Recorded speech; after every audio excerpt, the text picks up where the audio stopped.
Amen. Gloire à Dieu.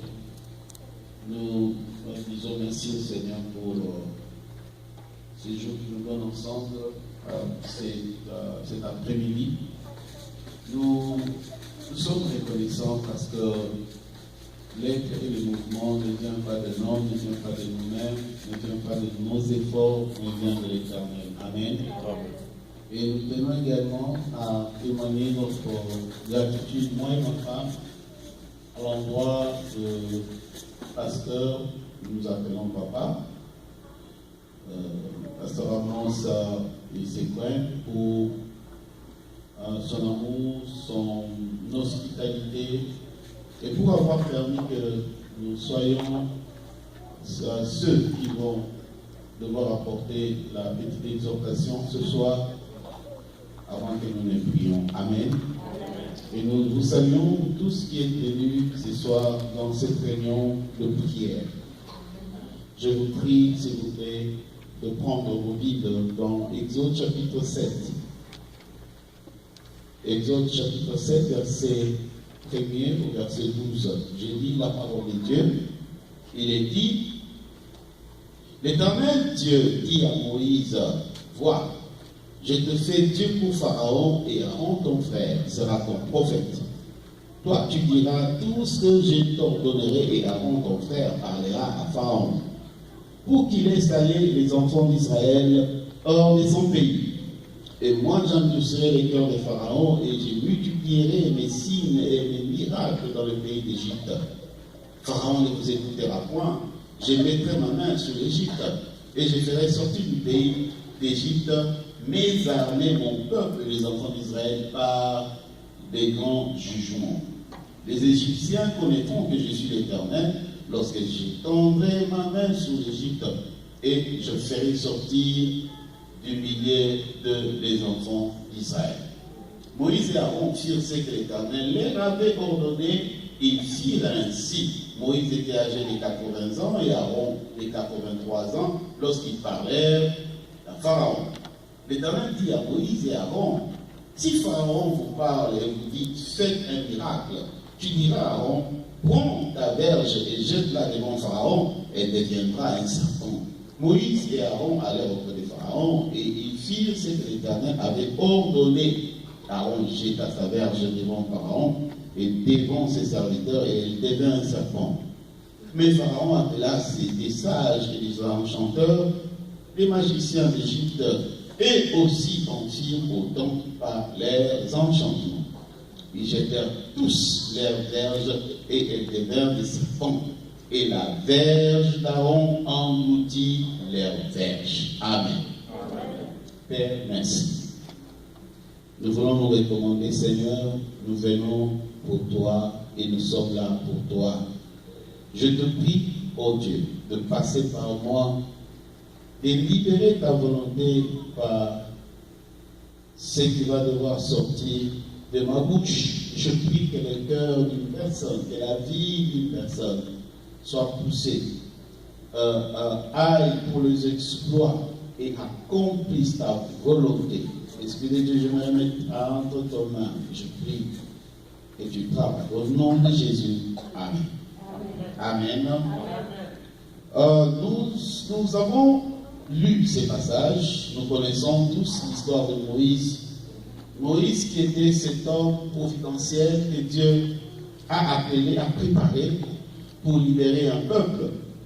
Et nous connaissons tous que la libération des enfants d'Israël n'était pas chose facile, c'était difficile, mais du moins il y avait un homme sur qui reposait le mandat de Dieu, l'homme du nom de Moïse.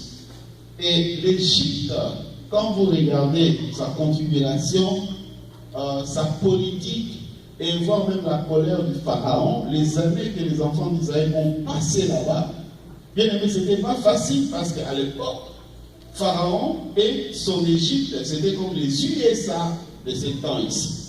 Donc c'était le pays qui était au top. Et c'est ce pays-là, avec ses soldats, son armée, qui retenait captif le peuple de Dieu. Mais j'aime le Seigneur par le Saint-Esprit parce que même si les cages les prisons dans lesquelles on a placé des histoires ont des murs épais. Mais quand Dieu décide de te libérer, aucune puissance des ténèbres ne peut s'y opposer. Et Dieu a pris un homme. Et il sait que pour Moïse, ça ne va pas être facile, ça va être difficile. Dieu lui investit de son autorité. Parce qu'il sait que là-bas, c'est une question de force. C'est une question de pouvoir. Donc je ne peux pas t'envoyer dans cette histoire sans pour autant t'investir de mon autorité ainsi que de mon pouvoir. Chaque fois que Dieu te demande de faire quelque chose, chaque fois que l'Éternel te demandera, va, prends possession de telle personne, libère telle personne, va dans la vie de telle personne, sache-le que Dieu investit sur ta vie une autorité formidable. Et c'est cette autorité qui va devoir faire fléchir les démons. C'est cette autorité qui va faire le chemin là où il n'y en a pas. C'est cette autorité qui te permettra d'entrer même en enfer et de récupérer ce qui est à toi. Alors cet homme du nom de Moïse, Dieu lui dit, vas-y, je t'envoie. C'est toi qui libéreras ce peuple. Et il est parti. C'était une autorité qui était différente du commun des mortels. Et cette autorité investie devait être exercée. Quand nous parlons de l'autorité, parce que c'est une réunion de prière, l'autorité, en fait, c'est quoi? L'autorité, c'est, selon la Bible, c'est un pouvoir qui est investi. C'est le droit ou le pouvoir de commander, de faire obéir, et l'homme, de par lui-même, n'exerce pas sa propre autorité. L'autorité qu'il exerce, il la reçoit de quelqu'un d'autre. Nous, notre autorité, quand tu viens, tu dis au nom de Jésus. En fait, tu n'utilises pas seulement ta voix, tu n'utilises pas seulement ta force, mais tu emploies l'autorité de quelqu'un qui est plus supérieur de tous les hommes. C'est ton Dieu. C'est comme un roulage. Vous savez, un roulage peut être mince, il peut être court, mais il est en mesure d'arrêter les véhicules qui sont plus grands que lui. Qu'est-ce qui lui fait arrêter ça? C'est le pouvoir qu'on lui a investi. J'aimerais dire à une personne ce soir, quelle que soit la taille de ton problème, l'autorité que Dieu a placée en toi est en mesure de déplacer n'importe quelle montagne. Mais on verra ensuite ensemble comment cette autorité fonctionne. Quand nous venons pour prier, comment les autres ont les résultats, l'exaucement, mais les autres n'ont pas les résultats. Comment se fait-il que les démons obéissent pour certaines personnes, mais pour d'autres, ils n'obéissent pas? Et pourtant, nous tous, nous sommes appelés enfants de Dieu. Qu'est-ce qui fait la différence de la puissance dans la prière, dans la vie des enfants de Dieu? Nous venons tous ensemble ce soir pour prier, pour invoquer Dieu. Mais les résultats ne seront pas les mêmes. Mais qu'est-ce qui fait que les résultats diffèrent? C'est ce que nous allons devoir avoir ou étudier pendant ces quelques minutes ensemble. Bien-aimé, en tant que chrétien, c'est vrai, on peut te voir ici en Cincinnati, tu es congolais, tu portes un nom congolais, tu es un noir. Oui, on peut te situer localement, vivant à Ohio, aux États-Unis, à Cincinnati. Mais écoutez, la position normale d'un chrétien, ce n'est pas terrestre. Mais notre position réelle, c'est céleste.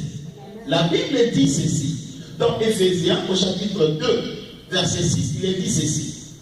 Il nous a ressuscités ensemble et nous a fait asseoir ensemble dans les lieux célestes en Jésus. Donc, si on me pose la question, quelle est ta position?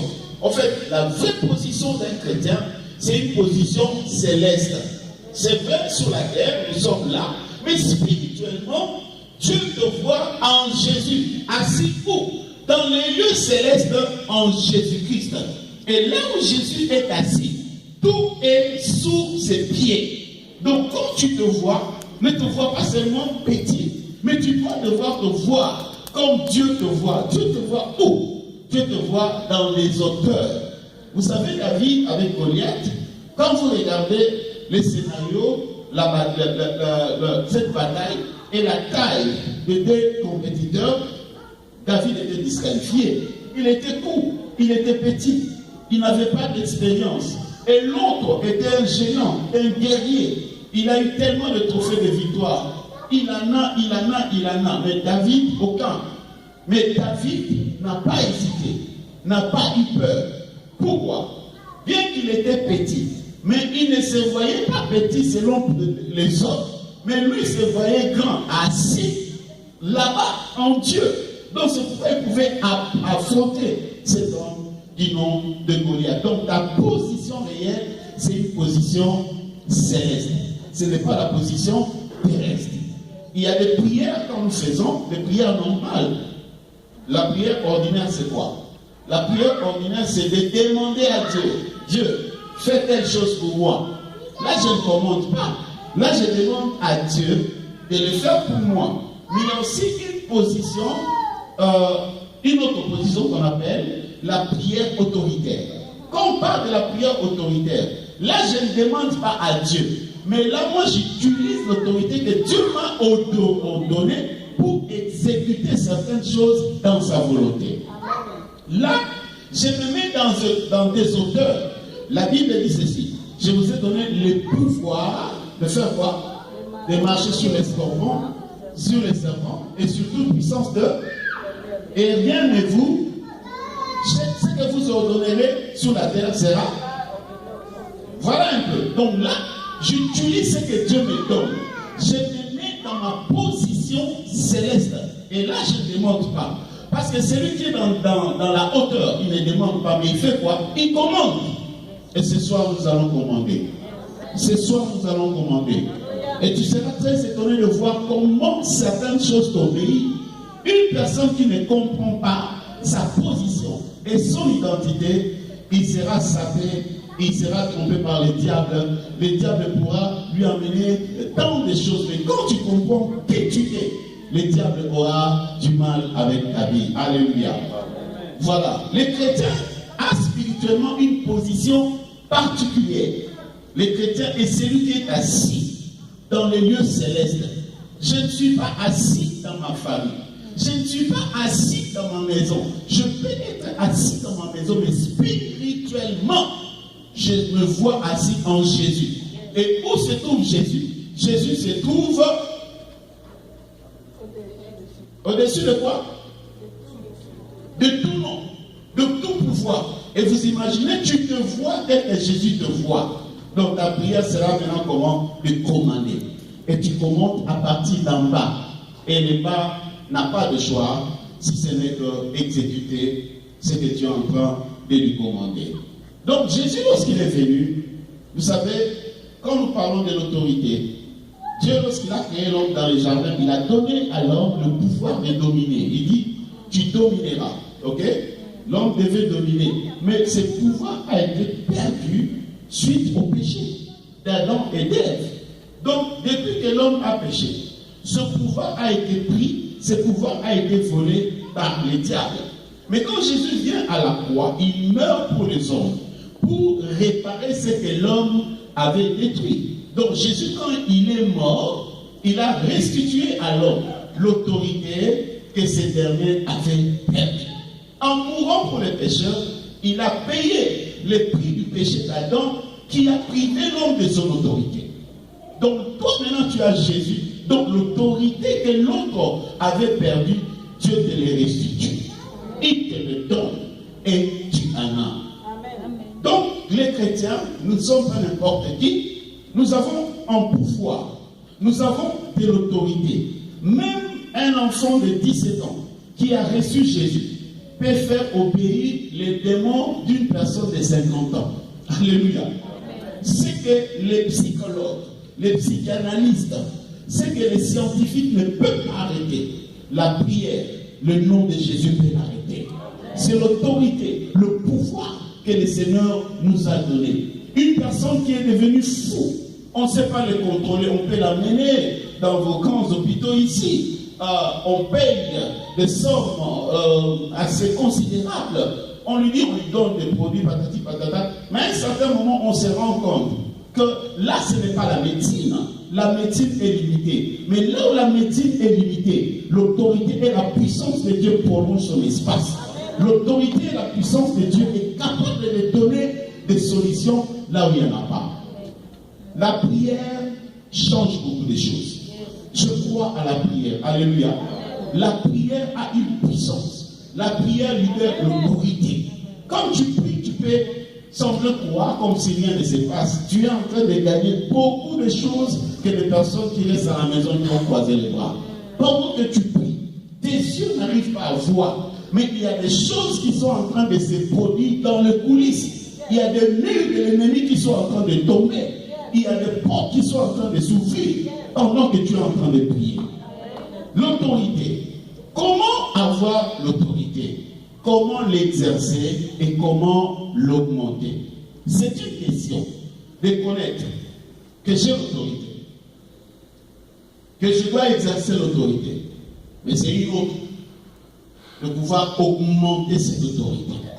De pouvoir augmenter. Il y a des hommes, lorsqu'ils sont devant un démon, ils sont incapables de prier.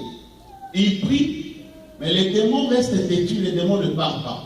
Mais il y a d'autres personnes, ils peuvent être là de loin, ils disent seulement, démon quitte, et les démons quittent. D'autres peuvent prendre 2 heures, mais une autre personne de loin peut commander en 1 minute, les démons quittent. Qu'est-ce qui fait la différence? C'est l'autorité. L'autorité, on peut l'avoir, l'autorité, on peut l'exercer, mais l'autorité aussi, on peut l'augmenter.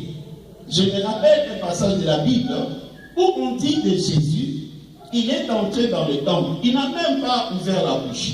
On ne lui a même pas donné le clos pour prêcher. Rien que sa présence dans le temple a amené un homme qui avait des démons à pouvoir s'agiter et à dire des choses. Le démon de lui-même a commencé à dire, qu'a-t-il entre toi et moi, fils de David, alors que Jésus n'avait pas encore parlé? C'est une question de pouvoir et d'autorité. Et tu peux même remarquer que lorsqu'il y a un sorcier, lorsqu'il y a un occultiste dans une pièce, et que toi, un enfant de Dieu, investi de l'autorité de Dieu, si tu entres, l'occultiste va se sentir mal à l'aise. Pourquoi? Parce qu'il y a le rayonnement de ton autorité qui brouille ces hommes spirituels. Et même s'il volait, mais quand tu es là, il ne saura plus voler. Pourquoi? Il y a le dégagement de la gloire de Dieu dépose en toi qui l'empêche d'opérer et de faire ce qu'il doit faire. C'est pourquoi notre autorité, bien aimé, on doit l'augmenter. Nous devons nous soucier, nous devons chercher Dieu pour que nous arrivions à opérer comme Jésus opérait. La première chose qui peut nous aider à voir, à exercer, à augmenter l'autorité, c'est, je le cite, je dis ceci, c'est être dans la volonté de Dieu. Ok? Donc l'autorité, c'est vrai, Dieu te le donne. Mais écoutez, en exerçant l'autorité, nous ne faisons pas notre volonté. Nous faisons la volonté de qui? De Dieu. Ok? Donc, une personne qui sort de la volonté de Dieu sort aussi de quoi? Perd son autorité. Dieu ne nous, comment dire? Dieu ne nous bénit pas partout. Bien qu'il ait le Dieu de partout. Mais Dieu nous bénit dans l'endroit où lui-même a placé. Dieu, s'il ne t'a pas demandé d'être pasteur, tu t'improvises pasteur, tu n'auras pas l'autorité que lui, il a prévu pour les pasteurs. Mais si Dieu a fait que tu sois médecin, il te donnera l'autorité, l'onction, la vision, le pouvoir qu'un médecin doit avoir. Amen. Alléluia. Donc tu dois connaître, quand tu pries, est-ce que je suis dans la volonté de Dieu? Tu ne peux pas chasser un démon qui est ton ami. Parce que tu ne peux pas les chasser. Tu peux dire sors. Pendant que tu lui dis de sortir, toi-même tu sais que tu es dans le magouille avec lui. Mais comment le démon va partir? Le démon va se moquer de toi. Pourquoi? Vous êtes des amis. Donc ne pas être dans la volonté de Dieu te fait perdre ton autorité. Un jour, des hommes, ils ont vu Paul chasser les démons et ils pensaient que c'était de la blague. Nous allons imiter ça. Nous aussi nous allons faire. Alors que eux n'avaient pas la dimension de sanctification comme les apôtres. Lorsqu'ils ont essayé, au nom de Jésus que Paul prêche, quitte, les démons les a regardés. Il leur dit, Paul, je connais. Jésus aussi, mais vous, la Bible dit, les démons les ont roussés jusqu'à les laisser à demi nus. Pourquoi? Est-ce que les noms de Jésus n'avaient pas la puissance? Non. Mais ce sont ces gens-là qui n'étaient pas dans la volonté de Dieu.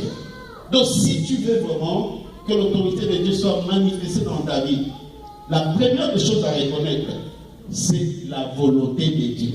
Est-ce que tu es dans la volonté de Dieu? Est-ce que cette prière que tu pries, ces démons que tu chasses, cette situation que tu cherches à ce que Dieu intervienne, est-ce que tu es dans la volonté de Dieu? Je me donne de fois de voir chez nous au pays, certains combats, certains démons, on dit, bon, ok, la femme est mariée, il a son mari, et une autre personne qui vient à Kotipewana, il est bien, je ne sais pas, deuxième bureau, troisième bureau, il est en train de faire les prières d'autorité pour arracher le mari d'autrui. Non, là, ce n'est pas une prière qui est dans la volonté de Dieu. Alléluia. Amen. Dieu est désolé, tu peux chasser les démons, tu peux arracher les pieds, le corps, la tête, mais Dieu ne va pas répondre à une telle prière. Pourquoi? Parce que tu es sur un mauvais terrain. Tu n'es pas sur le terrain de sa volonté. Alléluia. Tu pries, tu es en train d'étudier, mais pendant que tu étudies, tu n'étudies pas. Tu ne fais que tricher, tu ne fais que corrompre, mais tu fais des prières pour que Dieu chasse les démons de l'échec. Dieu ne peut pas chasser cela. Même le démon lui-même sera têtu de partir. Il se dira, mais tu me chasses pendant que tu coopères avec moi. Donc ne peut exercer l'autorité que celui qui est sûr qu'il est dans la volonté de quoi? Dans la volonté de Dieu. Donc, je répète encore, que sortir de la volonté de Dieu nous amène à perdre l'autorité. Deuxième chose, c'est la foi. Pour exercer l'autorité de Dieu, nous devons croire que nous l'avons réellement et poser des actes qui vont faire agir cette autorité. J'ai l'autorité, mais qu'est-ce que je fais? Il y a des gens qui ont l'autorité, mais qui ne prient pas. Dieu leur a investi de son autorité, mais ils ne prient pas. Ils ne l'exercent pas. Ils n'adorent pas. Ils ne font pas de choses pour que cette autorité soit visible. Moïse, devant la mer, il regarde derrière les Égyptiens. De l'autre côté, les montagnes. De l'autre côté, le désert. Devant lui, c'est la mer. Il dit à Dieu, Dieu, il crie, Dieu a dit, qu'as-tu entre tes mains? Moïse avait quelque chose. Il a fallu seulement le mettre en action pour que cette autorité soit déployée. Nous plairons beaucoup. Nous demandons à Dieu de faire des choses à faire, alors que nous-mêmes nous pouvons le faire. L'autorité, nous devons l'exercer par la foi. Troisième chose qui est très importante, comment avoir l'autorité? C'est par la soumission et l'obéissance. C'est par la soumission et l'obéissance. L'autorité est quelque chose de hiérarchique. Ça commence par les sommets et ça descend. L'autorité ne part pas d'en bas jusqu'en haut. Non, non. Mais ça quitte le haut vers le bas. Donc, bien aimé, ne peut avoir l'autorité que celui qui est soumis à l'autorité. Tu veux avoir l'autorité, tu dois te soumettre à l'autorité. Toi, tu veux que les autres t'obéissent. Toi, tu dois commencer à obéir à la personne qui est à la sommité. Alléluia. La Bible dit ceci dans Jacques 4, verset 7. Soumettez-vous à Dieu. Résistez au diable et il fuira. Alléluia. Ça commence par quoi? Soumettez-vous et puis faites quoi? Résistez. Mais qu'est-ce que les hommes font? Au lieu de se soumettre à la parole, et ils vont directement résister. Oh, je vais dans le combat. Je vais chasser les démons. Ils font des choses. Mais est-ce que quand tu chasses les démons, est-ce que quand tu jeûnes, est-ce que tu te soumets à la parole? La parole dit par exemple, tu dois aimer ton prochain. Tu dois faire du bien à celui qui te fait du mal. Toi tu te dis non, je dois les haïr. Je dois les tuer. Je dois les chasser de ma maison. Tu les chasses de ta maison. Tu ne lui donnes pas à manger. Tu as une rancune contre la personne et tu fais des prières d'autorité. Ça ne va pas marcher. Pourquoi? Parce que tu n'obéis pas à la parole qui est l'autorité absolue. Alléluia. Ne peut avoir l'autorité que celui qui est soumis à l'autorité. Quand vous étudiez la vie de Jésus, vous allez vous rendre compte, on dit de Jésus que Jésus enseignait comme celui qui ayant l'eau différent des scribes. Pourquoi? Qu'est-ce qui faisait la différence? C'est parce que quand Jésus enseignait, il enseignait la parole, mais il obéissait à cette parole aussi. Il faisait la volonté de son Père. Et comme il obéissait à sa parole, Dieu ne pouvait que libérer sur sa vie l'autorité divine. Mais quand tu n'obéis pas à la parole, tu veux exercer ton autorité sera limitée. Ne peut avoir l'autorité que celui qui est soumis à l'autorité. Un jour, c'est une histoire. C'était dans une croisade. Vous savez, dans une croisade, quand on prie pour les malades tombent, il y a des manifestations des démons par-ci, par-là.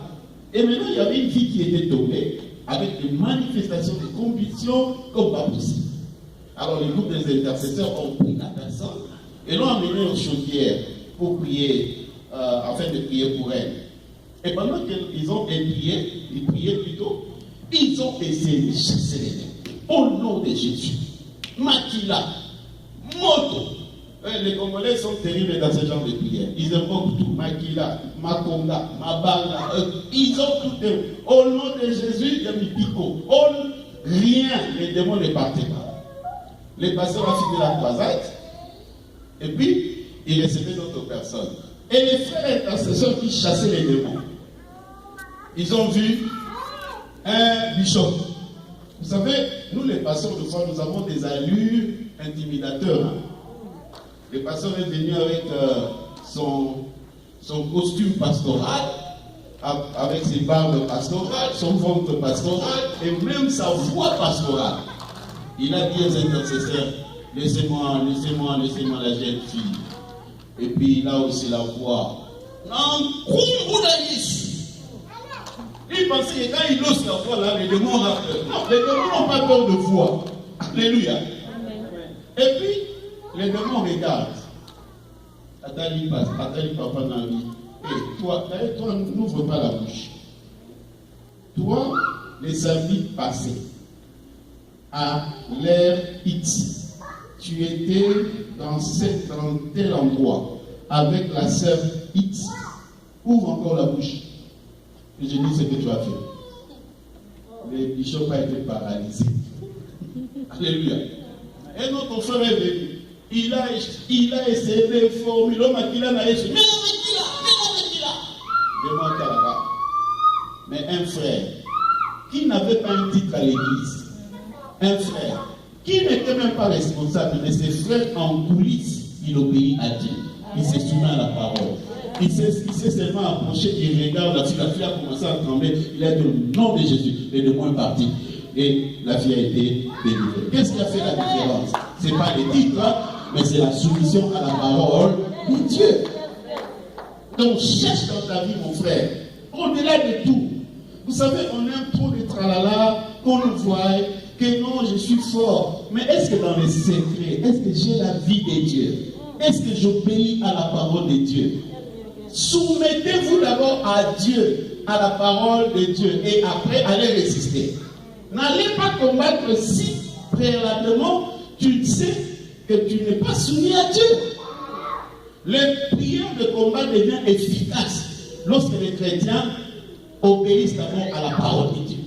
Lorsqu'ils se soumettent, c'est alors que Dieu nous donne le pouvoir de résister au diable. Alléluia. Un autre élément assez important. Sur cette partie, je peux dire, il est important de se soumettre et d'obéir à l'autorité supérieure pour être obéi par les inférieurs. La victoire sur le diable commence par la soumission à Dieu. Je vais ouvrir une petite parenthèse. Même dans la famille, même dans les mariages.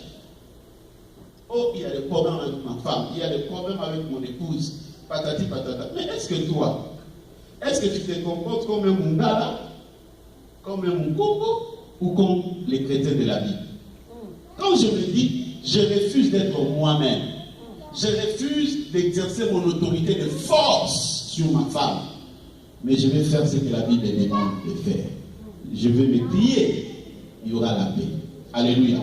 Quand on meurt en nous-mêmes, en acceptant de faire la volonté de Dieu, certains combats que nous appelons combats, au fait, ne sont pas les combats en soi, mais c'est le manque de la soumission à la parole de Dieu. Alléluia. Cette soumission est importante. Écoutez encore. L'ennemi ne se soumettra jamais à une personne qui n'est pas soumise à Dieu. Je peux encore le répéter. Les diables, les démons ne se soumettront jamais à une personne qui n'est pas soumise à Dieu. Pour que les démons t'obéissent, ils doivent se rendre compte que toi tu obéis à Dieu.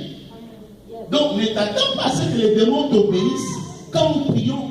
Quittez, partez, je détruis. Avant de les faire, répare d'abord avec Dieu.